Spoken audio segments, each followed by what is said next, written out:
Oh, I forgot an inner corner highlight. Hi guys, and welcome back to my channel, where today I'm using the Verona Love and Death palette from Nomad Cosmetics and also a little bit of shadows from the BH Cosmetics Mimosa palette to do today's eye look. I really wanted to do like a smoky red sort of thing, so if you're interested in seeing what I did, don't go anywhere. And if you are new here, hello, my name is Rachel. I'm a homeschooling stay-at-home mom. I enjoy colorful eyeshadow. I try to upload several videos every week. It's all eyeshadow related. I hope you'll consider liking and subscribing before you go. Recently, I did a video where I was talking about the palettes that I had not yet used in 2023. Since making and publishing that video, I have used all of those palettes except this one. This is the Mimosa palette from BH Cosmetics. It's quite pink heavy. I wish I had a little bit more variety, but it does have some super pretty shimmers and a couple other shadows that aren't pink, obviously. I thought it'd be fun to pair this with the Verona Love and Death palette. I really want to do like a smoky red look today, and I'm going to get that depth from Verona, but I also wanted to bring in the Mimosa palette and do something with that. So I have already primed my eyes. I use the Glamlight Icing Primer in the shade Buttercream. Everything that I'm using is mentioned or linked below in the description box, so let's zoom in and get going. Oh, and before I forget, I am skipping my palette pull-in today. This is the palette that I'm working through, and this is the shade that I would have to use today. This is not in any way going to work with what I want to do on my eyes today, so I'm just going to skip the palette pull-in. If you don't know what that is, I'll card that above for you as well. I think I'm going to start by building up my crease with just a wash of pink. So I'm taking a pretty decent sized blending brush and grabbing Bottomless from the Mimosa palette, and I'll put this in my whole crease and just use this as my transition color. So I'm going to lay it down and then gently buff it out. I will deepen this from here with the reds from Nomad. Speaking of pink, I painted my nails last night and I saw the nail polish in sort of dim lighting and I thought it was peach. It's not peach, it's pink. I didn't paint them in super dim lighting, but we have just task lighting because apartments don't have overheads except like the kitchen. There are no overheads. Even modern houses don't seem to have a lot of overhead lights, which I find, frankly, to be kind of annoying. But I just had light from a couple of lamps around us in the living room, and I sat with my husband and watched Parks and Rec while I painted my nails. And they are pink. It's okay, I don't dislike the color. Actually, it's pretty close to this color I'm using now. I don't dislike the color at all. I specifically wanted a lighter tone on my nails. So, I mean, that's all right. I was just expecting them to be more peach. And then when I saw them in better lighting, I realized that they are not actually peach. That blended out very easily. The formula in those BH brunch palettes is amazing. Now with a Blend Bunny B1 brush. This is a little bit smaller and just a tiny bit more pinched, but still pretty loose. I think I'm going to take the shade Love from the Verona palette. So I cut my hair the other day and I realized after the fact that I followed a different tutorial than what I was planning on following. For the last several years, I've been following a tutorial where a woman who's a hairdresser just very, she just gets to the point. This is what you do and how you do it for the style that I usually do. But then the last time I was going to cut my hair, I heard about the butterfly cut. I don't remember who originated it. It might have been Brad Mondo, not sure. But anyway, I saw people talking about the butterfly cut and I looked it up and I thought, oh yeah, that's kind of cute. That looks pretty much, like what I do with my haircut. So I think I tried that the last time, not this, like 3 days ago, but the time before that. I think I tried the butterfly cut and I liked it. I was really happy with it. But then 3 days ago when I went to cut my hair, I had completely forgotten about the butterfly cut and I went back and I found the video from the hairdresser. And my haircut's fine. It's totally fine. I've had the same hairstyle since I was, well, forever, actually, forever. It's just long, it's trimmed at the back with a slight U shape, and it's, over the years I have started doing some long layers to give my thin and fine hair a little bit of body and volume. But aside from that, that is it.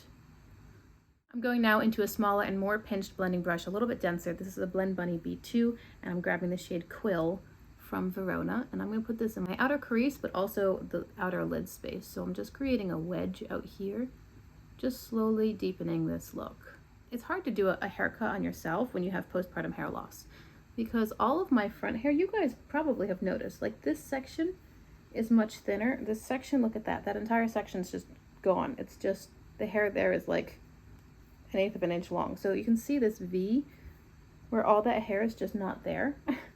And so I've got a comb over thing going on here where I've parted it on the side and sweep it down to try to conceal some of the some of the gapping. In general, I've just lost a lot of hairs, so when I brush my hair, the brush is full.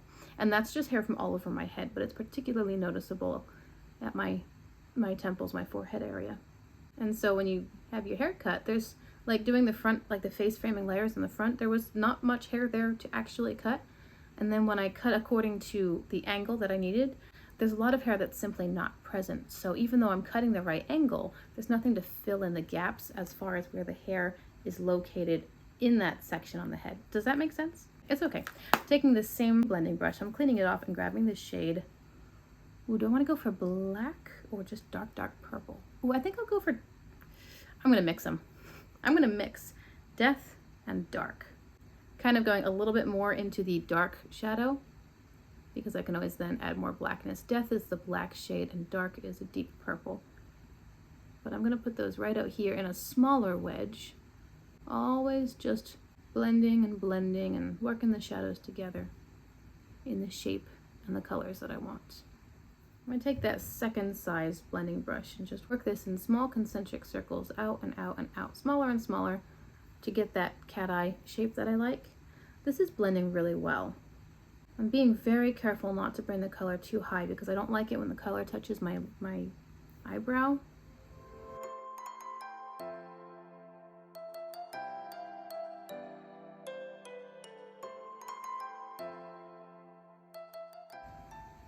When you're working with colors like this, you have to remember this is not going to naturally blend into nothing. Like this is not a brown base, or if you have blue undertones, maybe a blue or purple sort of base, or if you have yellow undertones and orange or gold.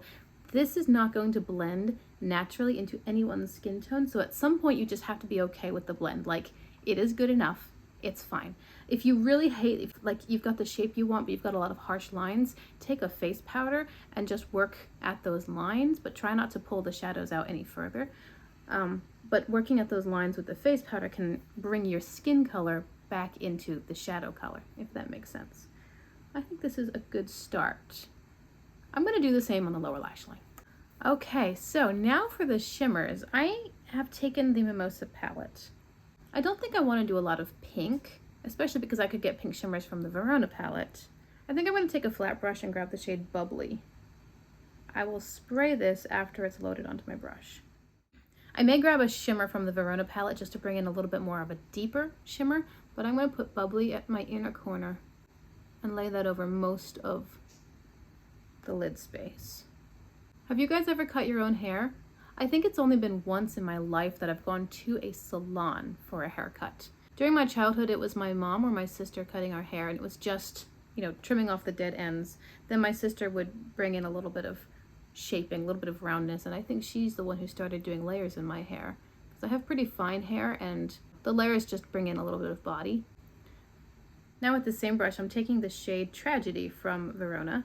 This is the purple shimmer, and I'll spray this as well. My sister's the one who started layering my hair. And then after that, my sisters-in-law, a couple of them have been to cosmetology school, so they would cut my hair now and then if we were visiting. And after that, I think I pretty much just started cutting my own hair, like when we moved away from family, and it's just been, you know, finding a DIY haircut video on YouTube and going from there. I'm pretty low maintenance, I really am, and I'm okay having generally the same haircut for my entire life because I've found that it works for me. The style works for me. I like long hair. I feel that it's more versatile. There's a lot you can do with long hair, and I've gotten to the point where I'm very comfortable working with my own hair. Like I know its idiosyncrasies. I know that I've got little cowlicks here, and so if I do certain hairstyles, they're just gonna poke out. So I know how to work with my hair. 35 years in, I figured it out. Sometimes I think I want to do something big and bold and dramatic and just go get like a pixie cut. But there are two things that stop me from doing that. First off, my husband would not like that. And second of all, I'm going back into Bubbly, but now with the dry brush, I'm just gonna work Bubbly into this purple shimmer. Second of all, my hair is very fine, so if I had a short haircut, I would need so much product to give it life, to make sure that I didn't just lay flat in my head, because a few minutes after I've brushed my hair, it starts to clump together and it just doesn't stay full and voluminous ever. If I had a short haircut, it would drastically reduce my options as far as doing lots of different things. Like, do I want a messy bun today? Do I want a French twist? Do I want an updo? Do I want a downdo? Do I want to pull back some of it? Do I want to do like a side part? with a swoop and then a side bun over here with some flowers. I wouldn't even know what products to get to give my hair a lot of oomph, you know, to boost it. So I would need personal instruction from a stylist, and then I would probably have to go buy things like a hairdryer and a diffuser maybe, and just various things to make the haircut look nice. It's just not worth the effort, honestly. Should I do black in the waterline? I think I will. I don't know, let's try it. Okay, there we go. That's with black in the waterline. Yeah, I think that works because I wanted like a smoky red sort of thing today. I'm gonna go off camera and do the other side. I will be right back for you. Okay guys, so here is how the look finished off. Now you can see my haircut, right? You can see I've got these face framing layers, except there are big gaps in the actual hairline. So it makes the layers a bit weird, quite frankly, a little bit weird, but it'll all grow in, it's fine. I have this new growth up here that's little baby tufts. Anyway, so let me tell you what I did to finish off the look. You know, of course, that I did black in the waterline. I didn't do any eyeliner at all as far as lining the lashes or doing a wing. I just left it like this. I do have mascara on. And then for my face, I put, let's see, a little bit of bronzer from the Tulum palette from BH Cosmetics, a little bit of highlighter from their Frosé palette, and on my lips I'm wearing the NYX Butter Gloss in the shade Red Velvet. I rarely use this color because it is quite red. If I put just a little bit on, it leans a little more berry, but if I put a lot on, it starts to be red. And I thought today, since I was going for like the vampy, smoky red sort of look, I would wear red on my lips as well, you know, just going with the vibe. I do have mascara on, and I think that's everything. I think the look is really pretty. I would love to know your thoughts in the comments below.